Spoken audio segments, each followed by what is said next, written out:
Hello my dear students, welcome back to my YouTube channel educated Shravasti. मैं हूं सूरज चौधरी और आज मैं आपको बताऊंगा एंडोप्लाज्मिक रेटिकुलम के बारे में। ठीक है, जो सेल ऑर्गेनेल्स है उसमें से जो पहला सेल ऑर्गेनेल्स है उसके बारे में हम लोग आज बात करेंगे और उसी को हम लोग पढ़ेंगे, उसी को हम लोग समझेंगे। अगर आप हमारे चैनल पर नए हैं तो प्लीज़ चैनल को सब्सक्राइब कर लीजिए और अपने दोस्तों में भी शेयर कर दीजिए। एंडोप्लाज्मिक रेटिकुलम आज मैं आपको पढ़ाऊँगा, बहुत ही आसान तरीके से पढ़ाऊँगा, आपको एंडोप्लाज्मिक रेटिकुलम समझ में आ जाएगा। तो चलिए बिना देर किए स्टार्ट करते हैं आज का लेक्चर जो है एंडोप्लाज्मिक रेटिकुलम। एंडोप्लाज्मिक रेटिकुलम यहाँ पे लिखा हुआ है, यहाँ पे डायग्राम भी बना हुआ है। ठीक, तो यहाँ पे सबसे पहले आपको ये जानना चाहिए कि जो एंडोप्लाज्मिक रेटिकुलम है उसको किसने खोजा। ये आपके बुक में नहीं है, लेकिन आपको जानना चाहिए, आपको ये आना चाहिए कि एंडोप्लाज्मिक रेटिकुलम की खोज किसने की थी। तो 3 साइंटिस्ट ने मिल करके जो है एंडोप्लाज्मिक रेटिकुलम को खोजा था।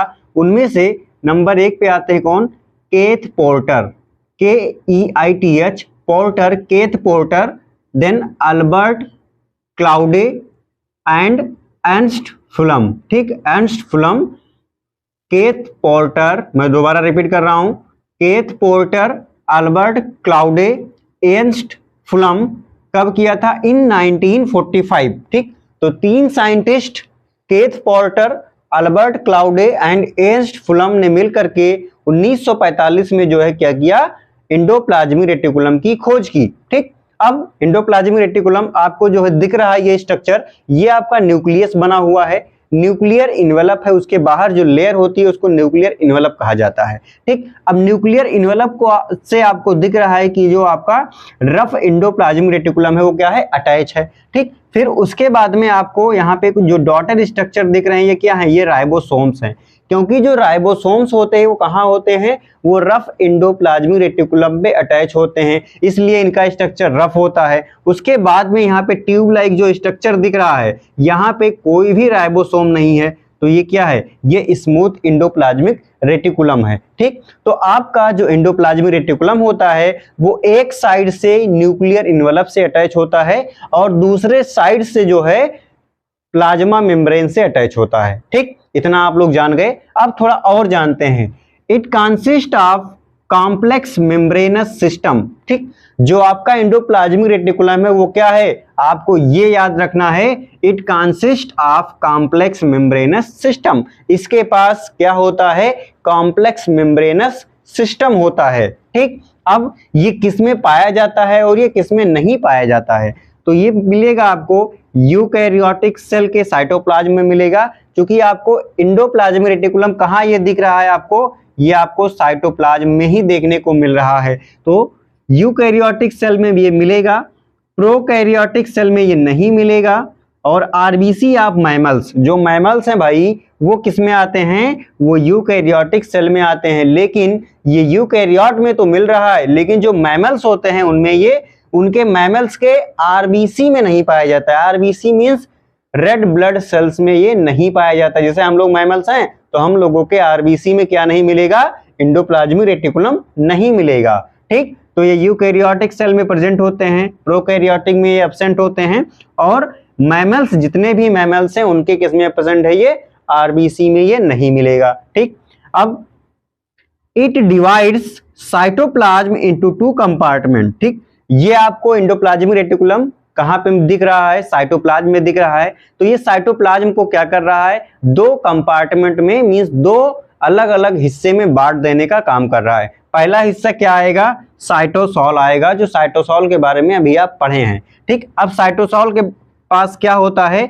It contain enzyme. ठीक, साइटोसॉल के पास क्या है भाई? उसके पास कुछ एंजाइम होते हैं। वो एंजाइम क्या करेंगे? फॉर मेटाबॉलिक एक्टिविटीज, वो मेटाबॉलिक जो एक्टिविटीज होती हैं उनको करने के लिए वहां पे क्या मिल रहा है? आपको एंजाइम मिल रहा है। ठीक, और दूसरा क्या है? ये सिस्टर्नल स्पेस, 2 कंपार्टमेंट बांट रहा है एंडोप्लाज्मिक रेटिकुलम, साइटोप्लाज्म को 2 कंपार्टमेंट में बांट रहा है। एक क्या है? साइटोसॉल, दूसरा है सिस्टर्नल स्पेस, उसको हम लोग दूसरे नाम से क्या कहते हैं? ल्यूमेन कहते हैं। ठीक, अब ये क्या करेगा भाई? ल्यूमेन क्या करेगा? It provide route for the movement of material. जो मटेरियल होगा उसको मूव कराने के लिए रूट प्रोवाइड करने का काम कौन कर रहा है? यहाँ पे जो ल्यूमेन है, जो सिस्टर्नल स्पेस है। ठीक है। तो सिस्टर्नल स्पेस क्या कर रहा है, रूट प्रोवाइड कर रहा है मटेरियल को मूवमेंट्स करने के लिए, ठीक। तो अब हम लोग बात करते हैं कि जो एंडोप्लाज्मिक रेटिकुलम है उसके कितने फॉर्म होते हैं, ठीक। वो बेसिकली 3 फॉर्म होता है, उसके बारे में हम लोग पढ़ेंगे, सीखेंगे और जानेंगे, ठीक है। एंडोप्लाज्मिक रेटिकुलम जो होता है बेसिकली अगर हम लोग उसकी मार्फोलॉजी देखेंगे तो मार्फोलॉजिकल टाइप अगर देखेंगे तो वो 3 टाइप्स के होते हैं। नंबर 1 पे आता है आपका सिस्टर्नी आता है, दूसरे पे वेसिकल आता है और तीसरे पे ट्यूब्यूल्स आता है, ठीक। तो यहाँ पे स्ट्रक्चर तीनों का बना हुआ है, ये आपका जो है सिस्टर्नी है, ये आपका वेसिकल है और ये आपका ट्यूब्यूल्स है। तो हम लोग एक एक के बारे में जानते हैं क्या होते हैं, इनका काम क्या है और ये कहाँ पे पाए जाते हैं। तो देखिए सिस्टर्नी जो है वो लॉन्ग है, फ्लैटेंड है, लॉन्ग और फ्लैटेंड है, सैक लाइक अनब्रांच ट्यूब्यूल्स, ठीक। जो सिस्टर्नी है long flattened sac like unbranch tubules होते हैं। They remain arranged in bundle और स्टॉक, ठीक। ये जो होंगे वो किसमें होंगे, अरेंज कैसे रहेंगे, एक बंडल में रहेंगे, जैसे लकड़ी का बंडल देखते हो, ठीक है। किसी चीज को बंडल में लगा दिया जाए तो ये बंडल में होते हैं, देखिए आपको ऐसे बंडल लाइक स्ट्रक्चर दिख जाएगा। अब ये मिलेंगे कहाँ पे, पैनक्रियाज में मिलेंगे, नोटोकार्ड और ब्रेन में मिलेंगे, ठीक। जहां पे सिंथेसिस का काम ज्यादा हो रहा है जिस सेल में वो वहां पे मिलते हैं, तो पैनक्रियाज में मिलेगा, नोटोकार्ड और ब्रेन में मिलेगा, ठीक। अब जानते हैं वेसिकल के बारे में।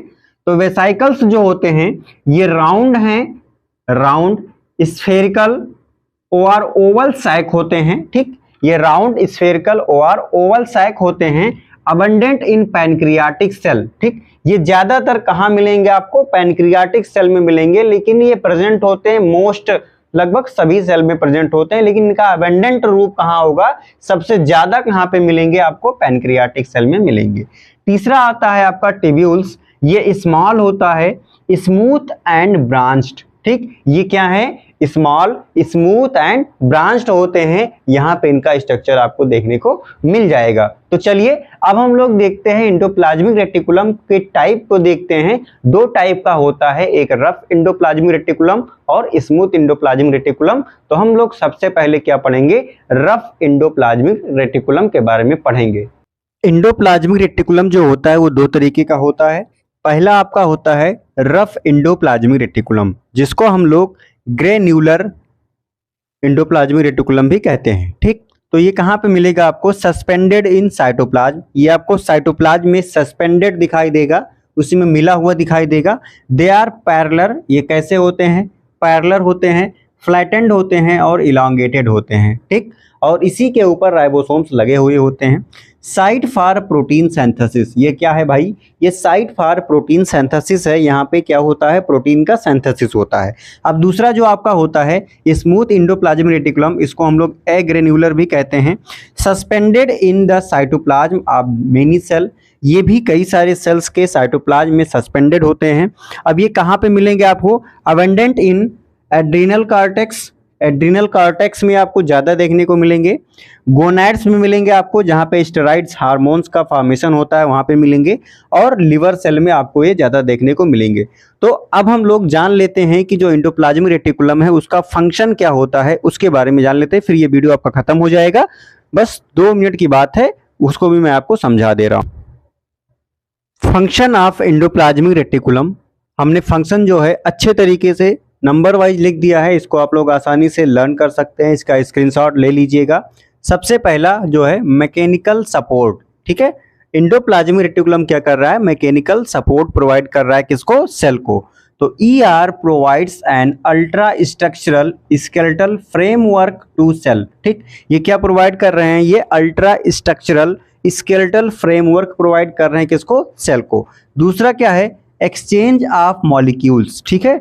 जो कुछ भी मॉलिक्यूल एक्सचेंज हो रहा है, कोई भी सब्सटेंस अंदर जा रहा है या कोई भी सब्सटेंस अंदर से बाहर जा रहा है, वो किसके थ्रू होकर के जाता है, एंडोप्लाज्मिक रेटिकुलम के थ्रू होकर के जाता है। जैसे कि क्या क्या होगा, ऑस्मोसिस, डिफ्यूजन, एक्टिव ट्रांसपोर्ट, ये सब कैसे होता है, with the help of endoplasmic reticulum, ठीक। तीसरा है आपका एंजाइम एक्टिविटीज। एंजाइम एक्टिविटीज जो है, एंजाइम एक्टिविटीज, तो ये जो एंडोप्लाज्मिक रेटिकुलम है, endoplasmic reticulum contain enzyme which perform metabolic activity. ठीक, जो मेटाबॉलिक एक्टिविटी होती है सेल के अंदर वो किसके हेल्प से हो रही है, एंडोप्लाज्मिक रेटिकुलम के हेल्प से हो रही है, क्योंकि उसके पास क्या होता है, एंजाइम होता है। ठीक, डिटॉक्सिफिकेशन क्या कर रहा है, ये डिटॉक्सिफिकेशन कर रहा है। Smooth endoplasmic reticulum protect cell by detoxifying enzyme. क्या कर रहा है, ये जो स्मूथ एंडोप्लाज्मिक रेटिकुलम है वो सेल को प्रोटेक्ट करने का काम कर रहा है। कैसे, उसके पास डिटॉक्सिफाइंग एंजाइम होता है, जैसे कि oxygenase P450S P450S present in liver. ठीक, तो डिटॉक्सिफाइंग एंजाइम का क्या काम है, वो किसी भी ड्रग्स को या किसी भी हार्मफुल सब्सटेंस को क्या कर देंगे, डिटॉक्सिफाई कर देंगे। जहरीला है तो उसके जहरीलेपन को खत्म कर देंगे। ठीक, अब फिर क्या है, ये आप जानते हैं प्रोटीन सिंथेसिस। ठीक, प्रोटीन सिंथेसिस भी यहाँ पे हो रहा है।